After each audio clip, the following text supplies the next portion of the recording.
So, we have just seen the integral form of the mass balance, okay, where we take a large control volume and we do a mass balance on that. Can we also derive a differential form of the mass balance equation, which is also called as the continuity equation? So, we will do that.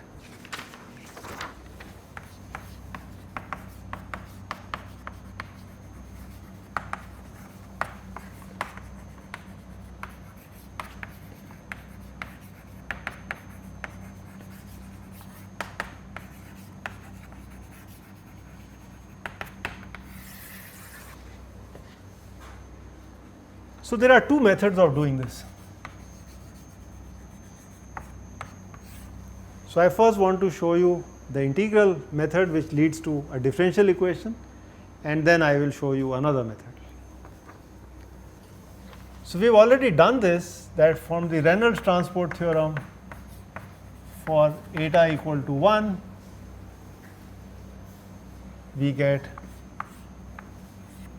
a volume integral, the rate of change of that for this volume rho dV.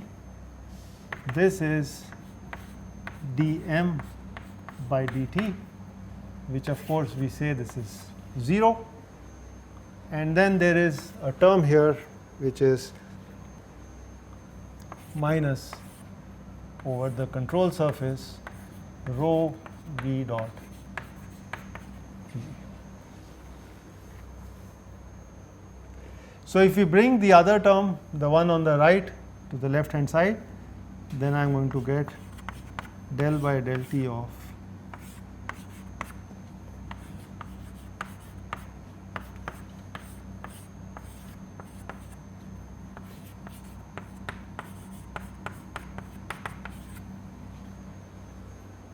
now this is an area integral over the control surface. I could actually use the divergence theorem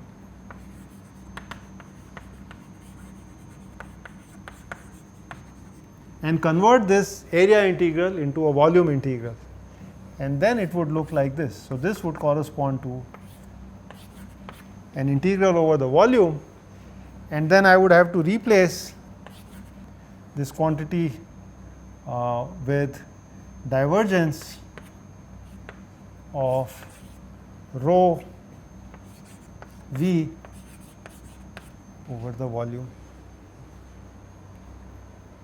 So, I use the divergence theorem to reduce this area integral into a volume integral, and then I could combine these two integrals, and that would lead to the following. So, for a fixed control volume that does not change with time,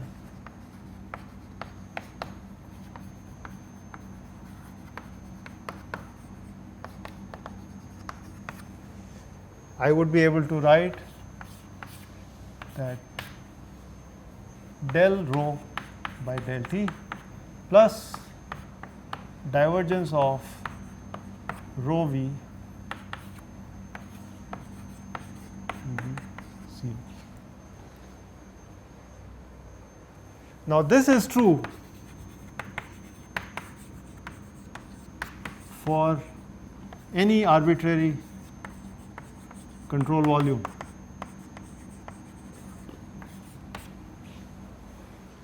So, I could take a small control volume, I could take a large control volume, and this statement must be true, which really implies that the integrand must be 0. That is the only way that this can be satisfied for all kinds of arbitrary control volume. So, therefore, I get del rho by del t plus divergence of rho v equal to 0. This is the continuity equation.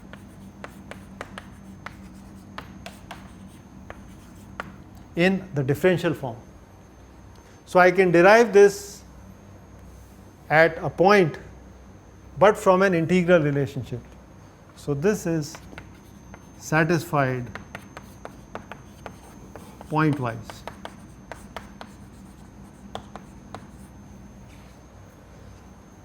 So if I was to apply the mass balance in a two-dimensional flow, and this two-dimensional plane is my blackboard, then what this equation tells me is that point-wise, that means at infinite number of points, at each point this relationship should be satisfied. And it is actually equivalent to satisfying this integral relationship over this entire domain. Okay, so they are actually equivalent. I want to now show you another method of deriving the continuity equation. So this one we did from the Reynolds transport theorem. Now we are going to do it by using an infinitesimal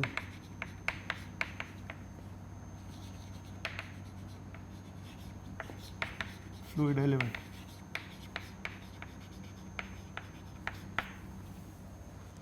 So let's say this is my coordinate axis x, y, and let me do this just for two dimensions, and then we will generalize it. The arguments hold in three dimensions also. So let me take this control volume.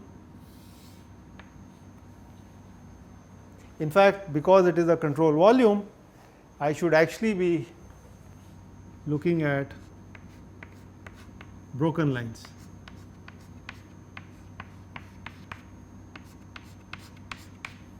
So this is my control volume.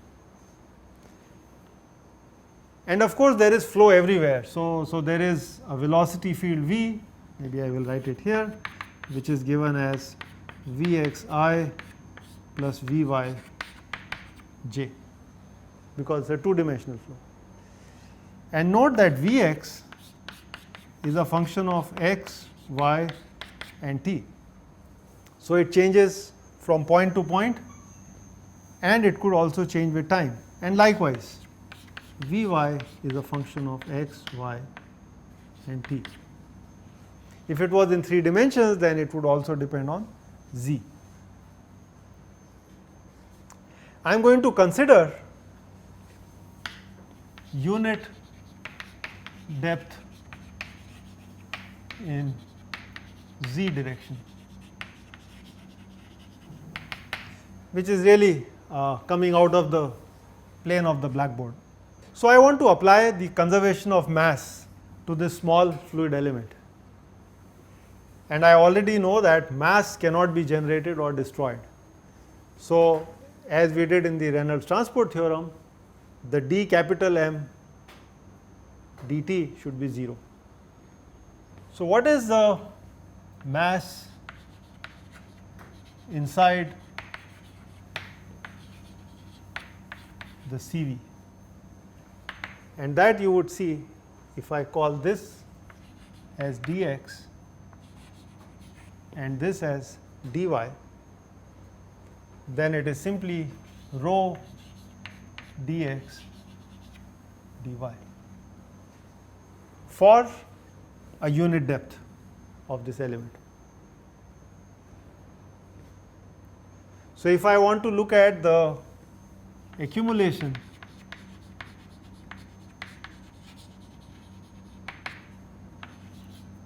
so rate of accumulation of mass, then that's del by del T of rho dy. I would now like to see what mass gets into the control volume and what leaves it. So of course there is, in general, these could be the streamlines. So the flow is coming in, going out. But I will use my knowledge of what I have already done to evaluate the fluxes at these four edges. So let me say that here the flow going in through this edge, let that be given as rho times Vy times dx. That's the mass going in through this edge, or the rate of mass going in through this edge. Okay. So, what I have assumed is that rho does not change much along this edge, and similarly Vy is some kind of an average value simply because I have taken an infinitesimal fluid element. Likewise, I could estimate what is the flow going in through this edge, and that would be rho Vy, sorry, this would be Vx dy. Now I could estimate what happens to these two edges, and I will use the Taylor series expansion. I do not have to retain the higher order terms, because when I take dx and dy to be small, those terms will kind of become very, very small, and I can drop them. So, this term, as we can use the Taylor series expansion, would be rho Vx dy plus, in fact I would like to keep the dy outside. So, rho Vx plus del by del x of rho Vx times dy. So, that is the flux coming out through this edge, and for this edge it would be rho Vy plus a change with respect to y, rho Vy, and this would be dx.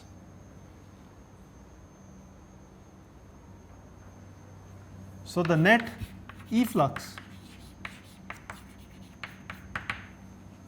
as you can see, would be this quantity minus this, and this quantity minus this. So, that is easy for me to see. I am sorry, I missed out a dx here and a dy here. So, when I write the Taylor series expansion, it is this term plus the derivative with x times dx, and likewise this term, the derivative with y, and then the length dy. So, the net efflux, as you can see, would be given as, I will straight away take the difference between these two, and I would end up with del by del x of rho Vx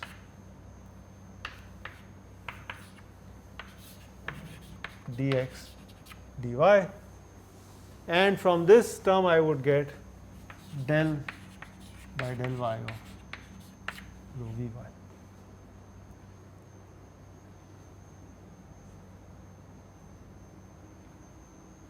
If I add these two terms using the Reynolds transport theorem, then I would see the balance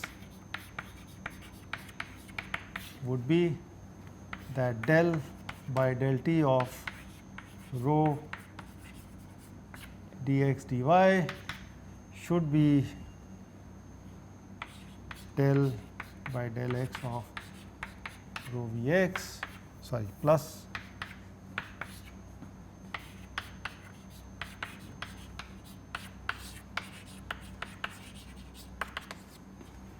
and this would give me del by del t of rho plus del by del x of rho Vx plus del by del y of rho Vy equal to 0, which actually is again the same equation that we saw earlier, del by del t plus I would give divergence of rho times V equal to 0. Okay. So, identical. So, I have shown you two methods and actually both are equivalent. Okay. So, that is the continuity equation. Now, I want to demonstrate to you some special conditions. So, let us simplify the continuity equation for some special cases. So, the first is a steady flow. In a steady flow, I can drop the variation with time. and then you will notice that if I drop the time derivative, I am simply left with the divergence of rho v.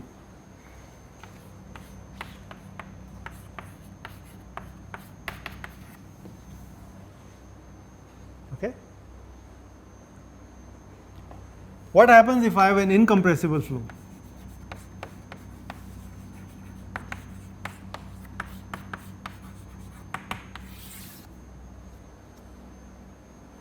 So the definition of an incompressible flow is that the density, the material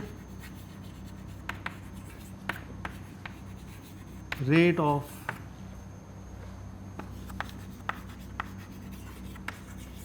change of density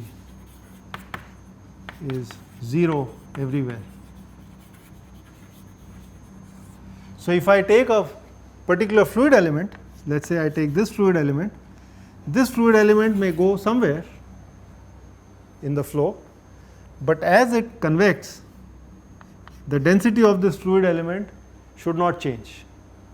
So this would happen if d rho by dt is 0. So that's what an incompressible flow is. Mind you, if I have rho constant everywhere, that's a very special case of incompressible flow. You could have a situation where the density changes with space, but then as the fluid element convects, the density should remain constant. Let me give you an example. Suppose I took a pipe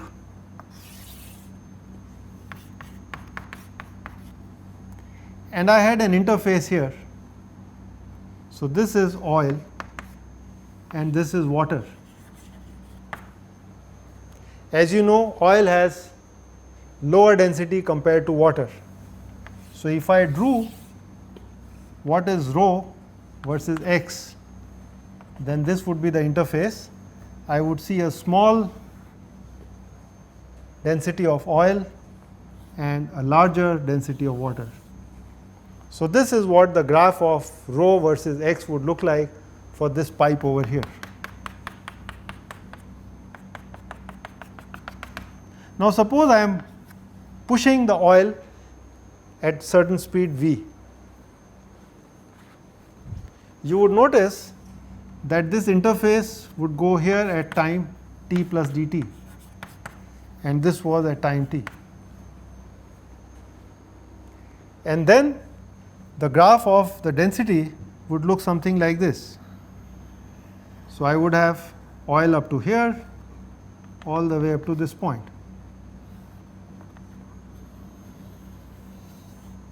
Right? So here is a situation where if I did del rho by del x, that is not 0 at interface,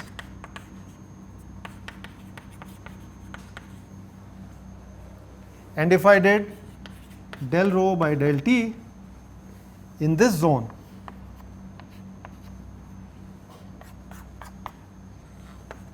in the shaded zone, that again is not 0 because the density is changing with time. This was the density at time t, but the density at time t plus dt has actually reduced from an Eulerian point of view. The question is, can I call this flow as incompressible?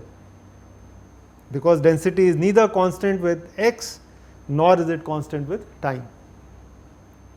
But by the definition of incompressible flow, indeed this is an incompressible flow, because d rho by dt is 0, in the sense that if I took a fluid element, then as it convects, it remains oil. Oil remains oil and water remains water, and they preserve the density. So mathematically, what happens to my continuity equation? So let me start with that equation. So I am talking about an incompressible flow. So let's do it over here. So I can write del rho by del t plus this term over here, the divergence of rho v. I can use the chain rule and break it into two parts. So the first one is V dot gradient of rho. The second part is rho times divergence of V. This is 0. And please note what this term is. This actually corresponds to d rho by dt. So the material rate of change of density has an Eulerian component, the local change, and a convective part, which we have already seen in an earlier lecture. So for incompressible, d rho by dt is 0. So therefore my continuity equation becomes rho divergence of V is 0. And since rho is not equal to 0, so the equation is divergence of V is 0. This equation holds even for steady flows.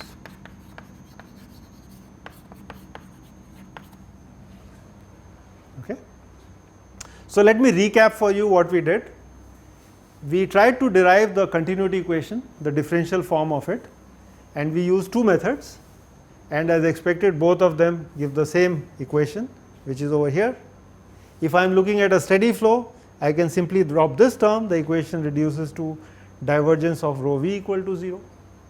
But if I had an incompressible flow, then the material rate of change of density is 0, and then the equation simply becomes divergence of V equal to 0. For this reason, when you have an incompressible flow, people also say that the velocity is divergence free.